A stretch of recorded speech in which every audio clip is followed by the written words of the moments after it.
अगर आप world over बात करें तो आलू तीसरी खाद्य फसल है। जो खाद्य फसल की अगर बात करें तो जो है चावल और गेहूं के बाद आलू को माना जाता है। मक्की का प्रोडक्शन तो होता है लेकिन वो दूसरे बहुत सारे कार्यों में चली जाती है। तो अगर खाद्य सुरक्षा की बात करें तो आलू का खाद्य सुरक्षा में बहुत महत्वपूर्ण योगदान है। हमारे देश में तो हम अभी भी कह सकते हैं कि ज़्यादातर सब्जी के तरह इसका उपयोग किया जाता है, लेकिन बहुत से देश ऐसे हैं जहाँ पे आलू स्टेपल फूड है उनका, और उनकी जो पर डे की रिक्वायरमेंट है वो बहुत ज़्यादा है। और जैसे रसिया के बहुत सारे जो है ऐसे क्षेत्र हैं जहाँ पे आलू को एज स्टेपल फूड खाते हैं। वो चावल या रोटी या ऐसे कहें कि खाने में वो ना खा के वो आलू ही उनका खाना है। मतलब बॉयल्ड है, बेक्ड है, बहुत सारे तरह के प्रिपरेशंस होती हैं जो बनाते हैं। और उसके मतलब इसकी महत्वता इस तरह से भी है कि आलू एक ऐसा पौष्टिक खाद्य है जिसमें एक मनुष्य के शरीर की जो भी रिक्वायरमेंट होती है वो सारी की सारी आलू से पूरी हो सकती है। एरोपोनिक्स विधि है, उस विधि में हवा में लगाते हैं आलू को। एक कंद को बीज की तरह लगाते हैं तो अगले साल उसकी जो उपज है वो ऑन एन एवरेज 6 से 8 आलू एक आलू से बनता है। मल्टीप्लिकेशन रेट बहुत कम है, एक साल में आपको 6 ही तो मिलेगा, उसके अगले बाद 6 गुना बढ़ेगा। एरोपोनिक्स में फायदा क्या है, एक पौधे में एक सीजन में 50 से ऊपर छोटे साइज के आलू मिल जाते हैं। फायदा क्या हुआ कि जहां आपको 1 से 6 मिलना था यहां आपको 1 से 50 मिल गया। तो आपको 2 साल या 2.5 साल बाद जितना बीज मिलता वो एक सीजन में मिल गया। हमारा 90% आलू पैदा होता है रबी सीजन में, 10% ही है जो कुछ पठारी इलाके हैं, कुछ पहाड़ी इलाके वहाँ पे होता है। आलू की क्रॉप में जहाँ पे भी ड्रिप इरिगेशन लगाया है किसानों ने, 20 से 25% उनके यील्ड में इजाफा हुआ है। 2.2 मिलियन हेक्टेयर में आलू की खेती होती है हमारे देश में। और अगर प्रोडक्शन की बात करें तो हम लगभग 55 मिलियन मेट्रिक टन आलू पैदा करते हैं देश में। 75 साल पुराना संस्थान हमारा एस्टेब्लिश्ड है। 1949 में इस संस्थान की शुरुआत हुई थी पटना नामक जगह से। बाद में फिर जो है देखा गया कि पटना उतना सूटेबल नहीं था आलू कोई नई किस्मों को विकसित करने के लिए। तो जो है शिमला और इसके साथ एक जुड़ा हुआ कुफरी फार्म है हमारा, ये जो है इस क्षेत्र का चुनाव किया गया और 1956 में जो है इस संस्थान का हेडक्वार्टर यहाँ शिफ्ट किया गया। संस्थान का पहला काम यह है कि नई से नई अच्छी उत्पादकता वाली वैरायटीज़ निकालना, किस्मों को निकालना, विकसित करना। आज तक हम 70 से ज़्यादा वैरायटीज़ आलू की निकाल चुके हैं और ये हर क्षेत्र के लिए है, चाहे वो पहाड़ी क्षेत्र हो, मैदानी इलाके हों, चाहे वो किस्में हों, चाहे वो टेक्नोलॉजीज़ हों, उनको विकास किया जाता है और अल्टीमेटली जो हमारे स्टेक होल्डर्स हैं, किसान भाई हैं, वहाँ तक जो है इन चीज़ों को पहुँचाया जाता है। यूपी सबसे ज़्यादा आलू पैदा करने वाला जो है राज्य है, तो वहाँ पे मेरठ में हमारा एक केंद्र है। जालंधर जो पंजाब में पड़ता है वहाँ पे क्योंकि बीज आलू की बहुत महत्ता है। मध्य प्रदेश में ग्वालियर में है, बिहार में पटना में है, नॉर्थ ईस्ट में एक शिलोंग में स्टेशन है हमारा। इसी तरह से साउथ की बात करें तो नीलगिरी हिल्स है, वहाँ पे हमारा एक स्टेशन है क्योंकि वो एरिया आलू के लिए सुटेबल माना जाता है। तो ऊटी में एक केंद्र हमारा साउथ में भी है।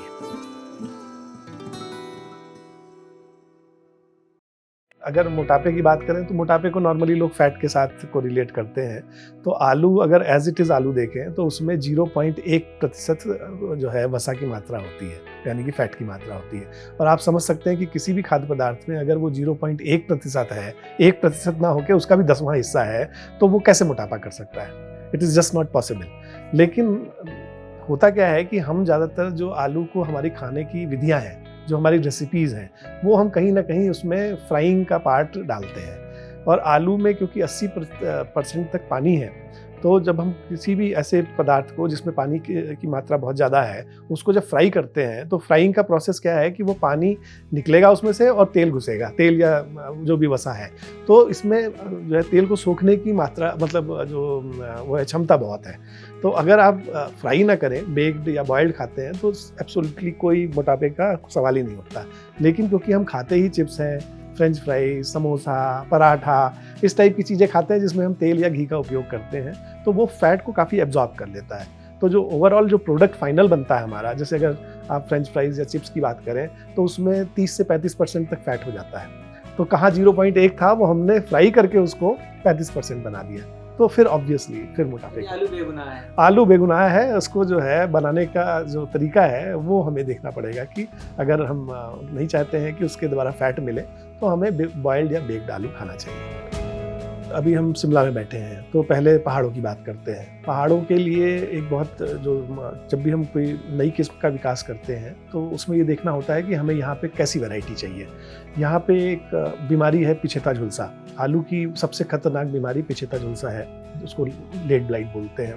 तो ये लेट ब्लाइट जो है, जहाँ ह्यूमिड मौसम में मतलब अगर ह्यूमिडिटी बन जाती है, आलू के सीज़न में बारिश हो जाती है, तो वहाँ पे लेट ब्लाइट के आने के चांसेस ज़्यादा होते हैं। और जितने भी हमारे पहाड़ी क्षेत्र हैं, क्योंकि यहाँ पे आलू गर्मियों में लगता है और गर्मियों के साथ साथ बारिशें भी होती हैं, तो यहाँ लेट ब्लाइट आती ही आती है, हर साल आती है। तो पहली जो इम्पॉर्टेंट बात है कि अगर पहाड़ के लिए वैरायटी निकालनी है तो उसमें लेट ब्लाइट के प्रति जो है प्रतिरोधकता, जिसको रेजिस्टेंस बोलते हैं, वो होना बहुत आवश्यक है। अदरवाइज किसान को इतना ज़्यादा उसमें फंजीसाइड डालना पड़ेगा कि उसके लिए वो क्रॉप फायदेमंद नहीं रह जाएगी। तो यहाँ के लिए हमने बहुत सारी वैरायटीज़ निकाली हुई हैं। आज की बात अगर करें तो एक कुफरी हिमालनी करके वैरायटी है, वो बहुत अच्छी चल रही है। उसके पहले पुराने समय में एक कुफरी ज्योति वैरायटी बड़ी अच्छी हुआ करती थी, लेकिन उसमें बाद में प्रतिरोधकता उसकी ख़त्म हो गई। लेकिन फिर भी क्योंकि वो बहुत एक ऐसी वैरायटी है जो किसानों को बहुत प्रिय है, तो अभी भी बहुत सारे क्षेत्र में कुफरी ज्योति लगाते हैं फंजीसाइड डाल के। हिमालनी का मैंने आपको बताया। इसके अलावा और भी कई सारी वैरायटीज़ हैं। अभी हमने एक रिसेंटली कुफरी करण वैरायटी निकाली है, उसके अंदर भी लेट ब्लाइट के प्रति जो है रेजिस्टेंस है। यूपी, पंजाब, हरियाणा में अगेती फसल लेते हैं, तो उसके लिए उनको ऐसी वैरायटी चाहिए जो 60 दिन में ही आलू बनाना शुरू कर दे और मे बी 70-75 दिन तक इतना आलू मिल जाए कि वो खोद के जो है फ्रेश क्रॉप बेच सकें। तो उसमें एक वैरायटी कुफरी पुखराज बहुत सालों से जो है छाई हुई है। अब उसके साथ साथ हमने और भी नई किस्में, कुफरी ख्याति करके एक वैरायटी आई है, वो बहुत अच्छा पिकअप कर रही है। कुफरी सुख्याति है, वो बहुत अच्छा पिकअप कर रही है। तो ये वैरायटीज़ ऐसी हैं जो कम समय में अगेती फसल के हिसाब से आलू की उपज दे देते हैं। उत्तर प्रदेश में सबसे ज़्यादा आलू पैदा होता है, तो वहाँ पे जो शुरुआत करेंगे, जैसे मेजर बेल्ट जो है आपकी वेस्टर्न यूपी की है, मेरठ, मुरादाबाद, आगरा, संभल, ये सारे एरिया हैं जहाँ पे काफ़ी आलू पैदा किया जाता है। तो वहाँ पे लोग पसंद करते हैं कुफरी बहार वैरायटी। बहार नाम है उसका और जो है बहुत प्रचलित है वहाँ पे। उसके अलावा कुफरी गंगा, कुफरी मोहन, अभी हमने एक कुफरी संगम वैरायटी निकाली है, वो जो है चल रही है। बिहार में लाल आलू जो बहुत चलता है, वहाँ पसंद करते हैं लोग कि लाल छिलके वाला आलू, तो वहाँ के लिए भी हमने कई वैरायटी निकाली है। पुरानी वैरायटी में सिंदूरी और कुफरी लालिमा होती थी, अभी और भी कुफरी ललित आ गई है। अभी हमने एक कुफरी मानिक वैरायटी निकाली है, तो ये जो है उस क्षेत्र के लिए है। अगर आप बंगाल चले जाएँ तो वहाँ हिमालनी बहुत अच्छा जो है कर रही है, ज्योति पहले से वहाँ चल रही थी। तो इस तरह से हमारे पास हर क्षेत्र के लिए वैरायटी है। एक सेक्टर है प्रोसेसिंग वाला, जहाँ पे लोग आलू ऐसे वाली किस्में लगाना चाहते हैं जिससे कि जो है चिप्स और फ्रेंच फ्राइज़ की फैक्ट्रीज़ को सप्लाई कर सकें, तो वो एक अलग सेक्टर है। उसके लिए हमने जो है चिप्स के लिए चिप्सोना सीरीज़ निकाली हुई है, चिप्सोना 1 से लेकर चिप्सोना 5 तक, तो 1, 2, 3, 4, 5। तो ये वैरायटीज़ वो हैं जो ऐसे क्षेत्र जहाँ पे आलू लगाने से उनमें प्रोसेसिंग के गुण अच्छे होते हैं, तो वो वहाँ पे ये चिप्सोना वैरायटीज़ लगाते हैं चिप्स के लिए। तो इसमें अगर मैं मेजर एरिया आपको बताऊं तो जैसे अभी आपने एमपी का जिक्र किया, तो वहाँ पे मालवा का जो क्षेत्र है, इंदौर, उज्जैन, शाजापुर, 3 डिस्ट्रिक्ट्स हैं, वहाँ पे ये आलू लगाए जाते हैं। सिमिलरली गुजरात में प्रोसेसिंग का बहुत अच्छा काम चल रहा है। जितनी इंटरनेशनल फर्म्स हैं वो उन्होंने वहाँ फैक्ट्रियाँ डाली हुई हैं और वहाँ मेजर जो है फ्रेंच फ्राइज़, चिप्स और फ्रोज़न प्रोडक्ट्स के ऊपर काम होता है।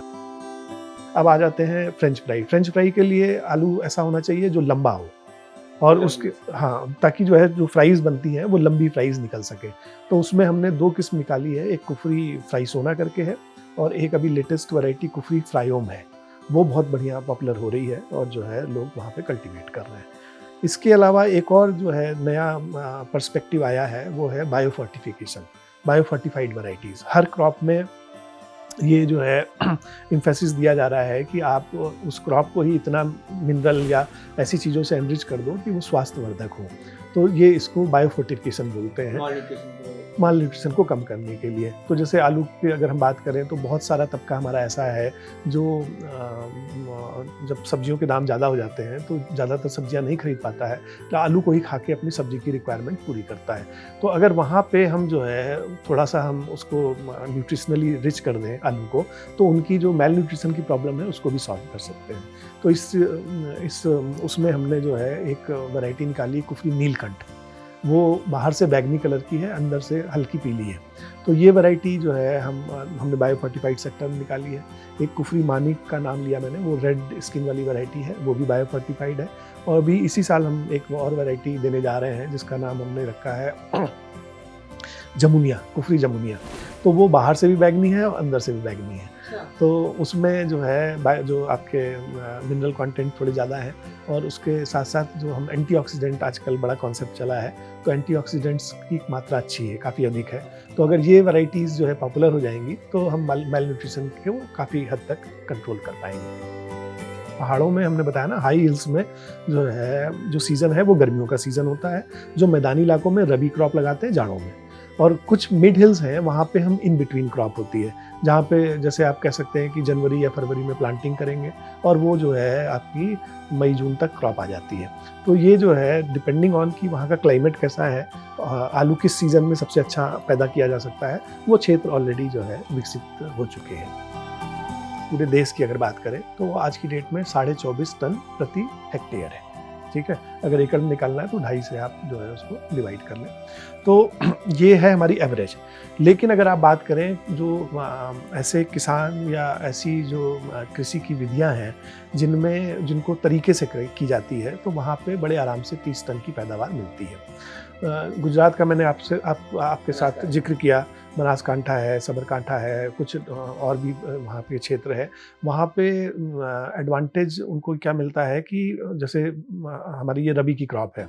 रबी की क्रॉप हम जब नॉर्थ में लगाते हैं कहीं भी, तो वहाँ पे कुछ डेज ऐसे होते हैं जब जो है फॉग रहता है, और मतलब धुंध रहती है, तो सूरज की रोशनी पूरी आलू को नहीं मिल पाती है, और कई बार ऐसे जो है 30 दिन तक ऐसे हमारे खराब हो जाते हैं बीच में।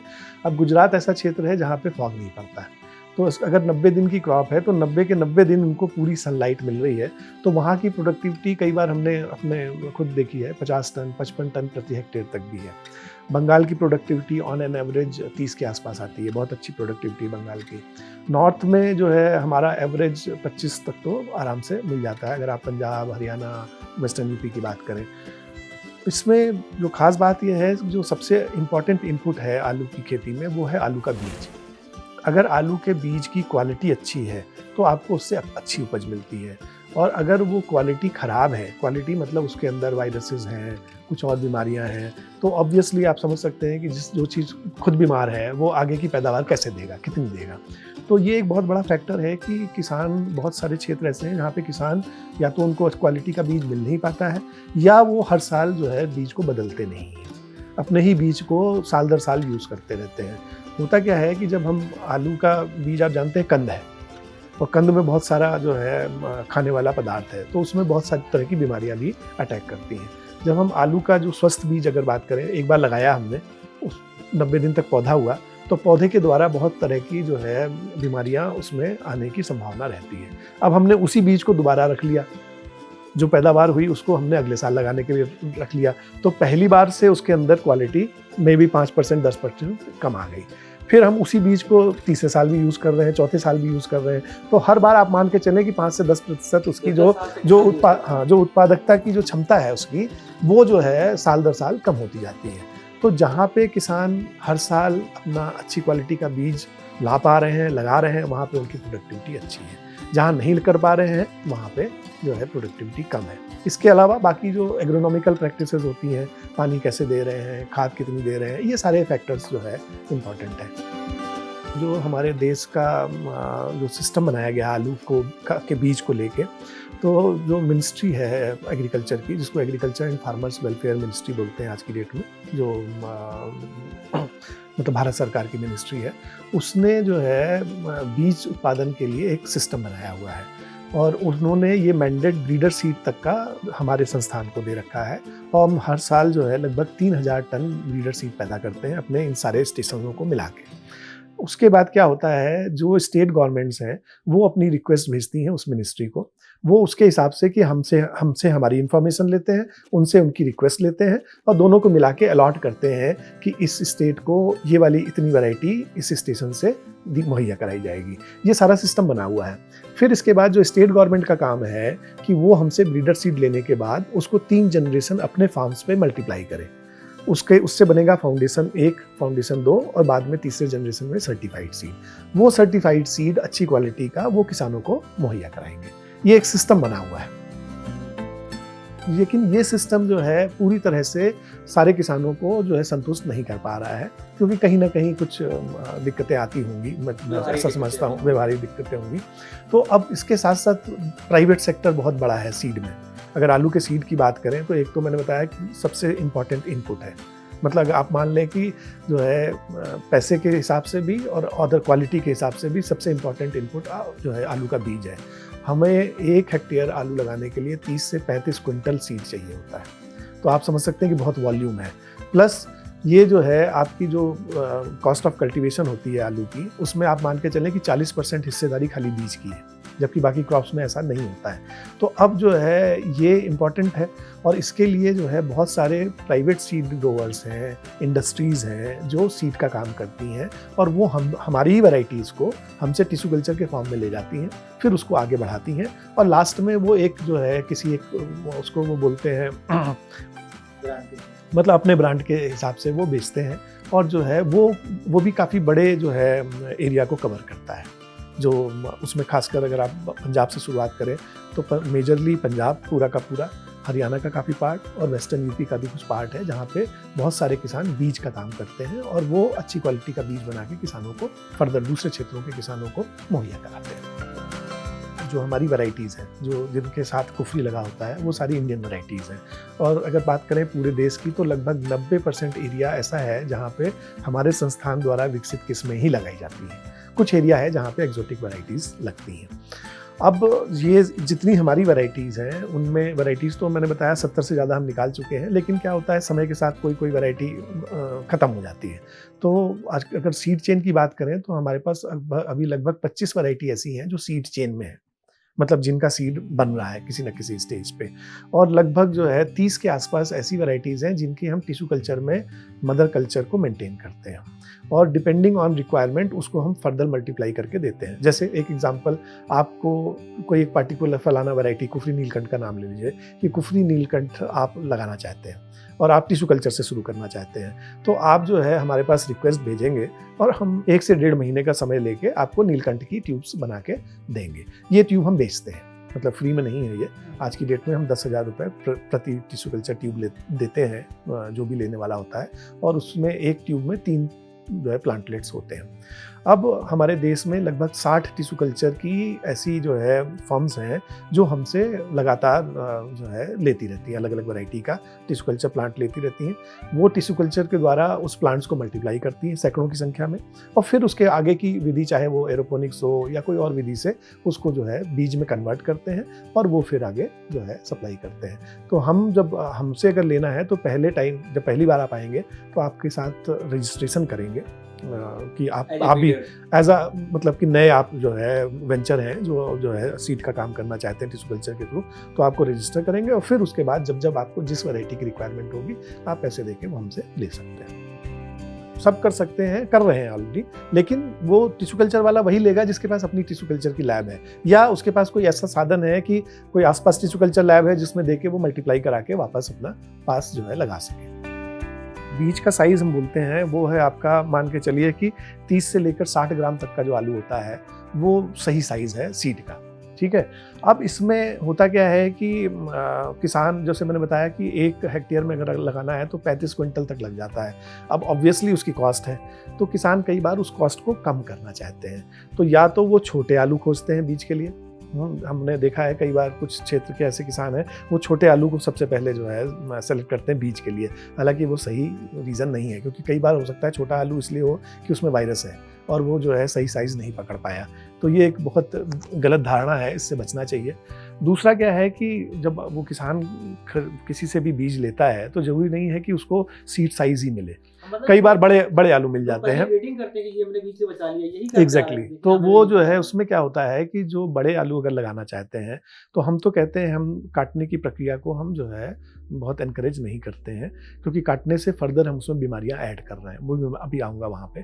तो हम तो पहली बात तो ये कहते हैं कि अगर आपका सीड साइज़ है, जो हमारी स्पेसिंग दी हुई है 20 बाई 60 की नॉर्मल स्पेसिंग होती है, मतलब हम रो टू रो डिस्टेंस 60 सेंटीमीटर रखते हैं, और प्लांट टू प्लांट एक रो में प्लांट टू प्लांट 20 सेंटीमीटर रखते हैं। तो अगर आलू का साइज़ किसान को ऐसा लग रहा है कि थोड़ा बड़ा है तो वो स्पेसिंग को थोड़ा बड़ा कर ले, उसकी ईल्ड में कोई फ़र्क नहीं पड़ेगा, उसको उतनी ही ईल्ड मिलेगी जो 60/20 वाली के हिसाब से मिलती है। अब आते हैं काटने पे। काटने का एक तो क्या होता है कि आपको देखना पड़ेगा कि जितने आप टुकड़े काट रहे हैं, एक आलू में आँखें होती हैं, आलू में देखा होगा आपने आँखें होती हैं, वही आँखों से स्प्राउट निकलते हैं और उसी से अल्टीमेटली पौधा बनता है। तो ये ज़रूर देखें कि आँखों को नुकसान ना हो और ऐसे साइज़ कटें कि उसमें जो है मतलब आँखों प्रॉपर एक जो है पौधा उससे उग सके। लेकिन अगर काटना आपकी मजबूरी है तो उसको पहले ट्रीटमेंट ज़रूर कर लें। मतलब काटने के बाद हम कहते हैं कि कोई भी नॉर्मल फंजीसाइड जैसे मैंकोजेब है या कोई इस टाइप का फंजीसाइड है, उससे उसको जो है उसमें डुबा के फिर छायादार जगह में सुखा लें ताकि एक पपड़ी सी बन जाए। जैसे कभी हमें नहीं होता है घाव बन जाता है तो उसके ऊपर एक पपड़ी सी आ जाती है, तो वो पपड़ी हमारी सेफ्टी के लिए है। तो अगर हम सीधे काट के लगा रहे हैं उसका मतलब कि हम मिट्टी के साथ उसको सीधे एक्सपोज कर रहे हैं, तो बहुत सी बीमारियां जो है सॉइल जनित है, मिट्टी जनित है, वो उसमें घुस जाएंगी और अल्टीमेटली उसका जो है प्रोडक्टिविटी में कमी आएगी। तो अगर मजबूरी है काटना तो काटने के साथ साथ ट्रीटमेंट का जरूर प्रावधान रख लें और हम तो सजेस्ट करेंगे ना काटें। अगर आलू का साइज़ थोड़ा बड़ा है तो डिस्टेंस बढ़ा लें, स्प्रे कर लें, मतलब लेकिन स्प्रे करने के बाद सूखने दें। ऐसा नहीं कि स्प्रे करके तुरंत लगा दिया, उसको कम से कम 2 दिन फिर छायादार जगह में जो है सूखने के लिए रखें ताकि वो पपड़ी सी बन जाए, तब उसको खेत में ले जाएं। आलू की क्रॉप में देखा गया है कि जो ट्रेडिशनल प्रैक्टिस थी वो तो फरो इरिगेशन था कि वो नालियाँ बनाई और उसमें पूरा का पूरा पानी भेजा, मतलब डाला, और इस तरह से आपको पूरे सीजन में 6 से 7 बार सिंचाई करनी पड़ती है। हमने देखा है कि ड्रिप इरिगेशन का बहुत महत्व है इसमें। जहाँ पे भी ड्रिप इरिगेशन लगाया है किसानों ने, आप सीधे सीधे मान के चलिए कि 20 से 25% उनके ईल्ड में इंक्रीज हुआ है, इजाफा हुआ है, क्योंकि पौधा तो देखिए लगातार बढ़ रहा है, उसको लगातार खाद पानी सब कुछ चाहिए। हम क्या कर रहे हैं कि उसको एक बार हमने नाली भर दी, फिर उसके बाद कुछ दिन का गैप आ गया, तो शुरुआत में तो उसको जो जितना चाहिए उससे ज़रूरत से ज़्यादा पानी मिल रहा है, फिर एक स्टेज ऐसी आएगी कि उसको ज़रूरत भर का भी पानी नहीं मिल रहा है, तो लगातार पानी की सप्लाई फरों के द्वारा नहीं हो पाती है। तो जहाँ पे भी किसानों ने स्प्रिंकलर इरिगेशन या ड्रिप इरिगेशन का सहारा लिया है, वहाँ पे उनके ईल्ड भी जो है उसमें भी इजाफा हुआ है। आप लोग को रिकमेंडेशन है? बिल्कुल, हम रिकमेंड करते हैं कि जो है अगर किसान कर सकते हैं तो वो ज़रूर स्प्रिंकलर या ड्रिप इरिगेशन में जाएँ, उसका बहुत फ़ायदा मिलता है आलू की खेती में। स्पेसिंग देखिए, आलू का मैं क्या एक चीज़ ज़रूर कहना चाहूँगा कि आलू ज़्यादातर मैकेनाइज्ड फार्मिंग होती है आलू की। अब मैनुअल फार्मिंग आलू की लगभग ख़त्म है। तो मैकेनाइज्ड फार्मिंग में होता ये है कि जैसी मशीनरी उपलब्ध है उसी के हिसाब से आपकी कार्रवाई होती है। तो जो आपने कहा कि बिल्कुल अभी मशीनरी ऐसी आ गई हैं कि जो है आपकी रेस्ड बेड प्लांटिंग में आपकी 2-2 रोज़ एक साथ लगाते हैं, तो वो मशीनें ऐसी आ गई हैं कि वो उस तरह के बना के दे देती हैं। एरोपोनिक्स एक विधि है, बीज अच्छी क्वालिटी के बीज पैदा करने की एक विधि है। आलू में जो हमें सबसे बड़ी लिमिटेशन जो आती है वो क्या है कि जब आलू में बीज, मैंने पहले भी बोला कि कंद ही है बीज आपका, तो जब आप एक कंद को बीज की तरह लगाते हैं तो अगले साल आपको मतलब उसकी जो उपज है वो 6 से 8 गुना होती है। मतलब एक आलू लगाया तो या 6 से लेकर 8 आलू, कई बार चलो 10 मिल जाएंगे या एक कम भी रह जाएगा, तो मतलब ऑन एन एवरेज 6 से 8 आलू एक आलू से बनता है। ठीक है, अब होता क्या है कि जो है इसके कारण से लिमिटेशन ये है कि अब जैसे नया बीज आप लेके आए, अब वो उसको आगे बढ़ाना है, लेकिन मल्टीप्लिकेशन रेट बहुत कम है। बस एक साल में आपको 6 ही तो मिलेगा, उसके अगले बाद 6 से 36 बनेगा, फिर उसका 6 गुना बढ़ेगा। यहाँ पे एरोपोनिक्स में फ़ायदा क्या है कि यहाँ पे हम एक पौधे, जो टिश्यू कल्चर का पौधा है, उसको एक एरोपोनिक्स विधि है, वो उस विधि में हम जो है हवा में लगाते हैं आलू को, मतलब आलू को हवा में पैदा करते हैं।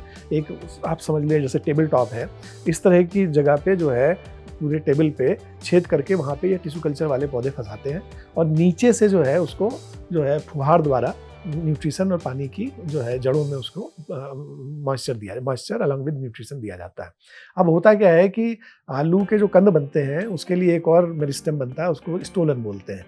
वो भी ज़मीन के नीचे, मतलब नीचे की तरफ जाता है, वो हवा की तरफ नहीं आता है, तो वो स्टोलन बनता है और उसके ऊपर फिर आलू बनने शुरू होते हैं। अब हम जब एक आलू बड़े साइज़ का चाहिए तो वो मतलब जैसे मैंने बताया 6-8 आलू मिलेंगे एक पौधे में। यहाँ पे फ़ायदा क्या है कि हम आलू एक तो देख सकते हैं कि किस साइज़ का है, और हम जो है बहुत छोटे साइज़ के 3 ग्राम के आलू उसमें से तोड़ते हैं। तो एक पौधे में एक सीज़न में आपको लगभग 50 से ऊपर जो है वो छोटे साइज़ के आलू मिल जाते हैं, अंगूर जैसा समझ लें आप।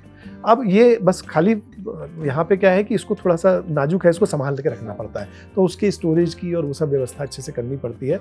लेकिन अब फ़ायदा क्या हुआ कि जहाँ आपको 1 से 6 मिलना था, यहाँ आपको पहले सीज़न में ही 1 से 50 मिल गया। तो आपको जो मतलब 2 साल या 2.5 साल बाद आपको मतलब जितना बीज मिलता वो एक सीज़न में मिल गया, और फिर आप उसको स्पीडली जो है मल्टीप्लाई कर सकते हैं। तो ये टेक्नोलॉजी हमारी जो है पेटेंटेड टेक्नोलॉजी है हमारे संस्थान की, और हम इसको लाइसेंस देते हैं जो सीड ग्रोवर्स हैं। छोटे किसान तो नहीं ले पाते हैं, लेकिन जो बड़े किसान हैं या बड़े सीड ग्रोवर्स हैं जो सीड का बिजनेस करते हैं, ऐसे लोग हमारे पास आते हैं, उनको हम लाइसेंस देते हैं पैसे लेके, और जो है उसकी एक पूरी प्रक्रिया है। और वो फिर एरोपोनिक्स, जैसे हम लाइसेंस देते हैं 1 मिलियन मिनी ट्यूबर पैदा करने की फैसिलिटी का, तो 1 मिलियन मतलब 10 लाख, तो इतनी बड़ी फैसिलिटी वो बनाते हैं कि उसमें 10 लाख मिनी ट्यूबर 1 साल में पैदा किए जा सकें। और वो आप समझिए अब 10 लाख हो गया उनके पास पहले सीजन में ही। अब उसके बाद जब वो लगाएंगे ज़मीन में तो 1 से 6 या 1 से 8 मिल जाएगा, तो 10 लाख का आपका 60 लाख या 80 लाख बन गया। तो ये इस तरह से बहुत तेज़ी से मल्टीप्लाई हो रहा है, और प्लस क्वालिटी हम मेंटेन करते हैं इसमें बीज की, जिससे कि अच्छी फाइनली G3 या मतलब जनरेशन 3 या जनरेशन 4 में जाके जो किसानों को जब मिलता है वो बीज, तो उसकी क्वालिटी बहुत अच्छी बनी रहती है। आलू एक ऐसी क्रॉप है, इसमें बहुत तरह की बीमारियां आती हैं, बीमारियां, कीड़े मकोड़े, ये सब की इनका प्रकोप बहुत होता है। और ख़ासकर सीड की बात करूँगा मैं, होता क्या है कि जो वायरसेस हैं वो अपने आप नहीं जा पाते हैं आलू में, वो वेक्टर्स के द्वारा जाते हैं। ये वेक्टर्स क्या हैं? ये कीड़े हैं, मतलब कुछ ऐसे कीड़े हैं जो एक बीमारीग्रस्त पौधे को जब उसका रस चूसते हैं तो साथ साथ उसके वायरस भी चूस लेते हैं अगर बीमारीग्रस्त पौधा है। और यही वायरस जब जो है वो स्वस्थ पौधे को जाके चूसते हैं तो वहाँ पे वो ट्रांसफ़र कर देते हैं। जैसे हमारे अपने शरीर में डेंगू, मलेरिया क्या होता है, एक कहीं से बीमारी वाले व्यक्ति को का खून चूसा उन्होंने, और फिर एक स्वस्थ आदमी के जो जब डंक मारा तो वो जो है आपका वहाँ पे उसने ट्रांसफ़र कर दिया। सेम इसी तरह से जो विषाणु हैं, आलू के जितने भी विषाणु हैं ज़्यादातर ऐसे ही फैलते हैं। तो इसमें जो है एफिड और वाइट फ्लाई, ये 2 वेक्टर ऐसे हैं जो आपकी क्रॉप में आते हैं। हम जो है जो बीज पैदा करने के लिए एक टेक्नोलॉजी हमारे संस्थान ने बहुत पहले निकाल दी थी, उसको सीड प्लॉट टेक्निक बोलते हैं। वो सीड प्लॉट टेक्निक और कुछ नहीं है, वो ये देखती है कि हम जिस क्षेत्र में आलू पैदा कर रहे हैं, बीज आलू, वहाँ पे वो वेक्टर कब आता है, और वो एक लिमिट हमने तय की हुई है कि इस लिमिट को कितने कब क्रॉस करने वाला होता है। तो जब वो लिमिट हो जाती है कि ये अब क्रॉस करने वाला है, उसके पहले हम पत्ते साफ कर देते हैं, ताकि वो जो है आलू के पत्तों का रस चूस ना पाए और वायरस को ट्रांसमिट ना कर पाए। यही टेक्नोलॉजी सीड प्लॉट टेक्नोलॉजी कहलाती है, और इसी के द्वारा जहाँ भी बीज की पैदावार की जाती है वो इस चीज़ को फॉलो की जाती है। प्लस जहाँ भी हम लगाते हैं और ज़रा सा भी अगर हमें थ्रेट लगता है कि एफिड आ गया या वाइट फ्लाई आ गई, तो उसके लिए स्प्रे शेड्यूल बनाए हुए हैं इंसेक्टिसाइड के, कि आप जो है वो इंसेक्टिसाइड छिड़किए और उस कीड़े को वहाँ आने मत दीजिए। किसान जो बीज का काम करना चाहते हैं उनको इस टेक्नोलॉजी को फॉलो करना पड़ेगा, और उसी हिसाब से जो है वो सीज़न तय किए गए हैं। जैसे अगर आप पंजाब की बात करें तो सबसे पहले जो प्लांटिंग होती है वो पंजाब में होती है, और वो इसी तरह से होती है कि जब लगे कि अब एफिड आने वाला समय आ रहा है, उसके पहले जो है आपको इतने दिन मिल जाए कि आपका बीज आलू बन गया हो।